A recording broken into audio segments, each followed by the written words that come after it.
नमस्कार, मी गीतांजली केकरे group of media channel मध्ये आपलं सहर्ष स्वागत करते।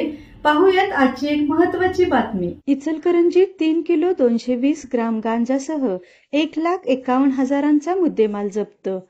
कोल्हापूर जिल्ह्यात अंमली पदार्थ विक्रीविरोधात सुरू असलेल्या मोहिमेअंतर्गत स्थानिक गुन्हे अन्वेषण शाखा LCB कडून कोल्हापूरमध्ये मोठी कारवाई करत 3 किलो 220 ग्रॅम गांजा व इतर साहित्य असा एकूण 1,51,000 रुपयांचा मुद्देमाल जप्त केला आहे।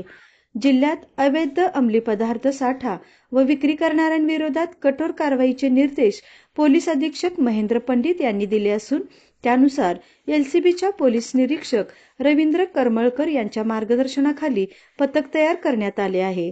9 मे 2025 रोजी इचलकरंजी ते चंदूर रोडवरील अलायन्स हॉस्पिटलच्या पाठीमागे जामदारमळा येथे एक इसम गांजा विक्रीसाठी येणार असल्याची माहिती LCBचे पोलीस अंमलदार सागर चौगले यांना मिळाली होती।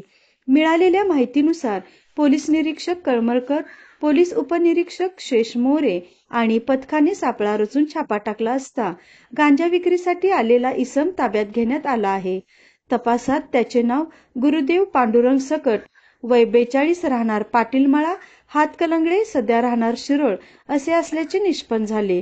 तर प्रकरणी शिवाजीनगर पोलीस ठाण्यात गुन्हा दाखल करण्यात आला असून गांजा तो कोणाकडून घेऊन आला आणि तो कोणाला विक्री करणार होता याचा तपास सुरू आहे। ग्रुप ऑफ मीडिया चॅनलला लाईक करा, सबस्क्राईब करा आणि शेअर करा।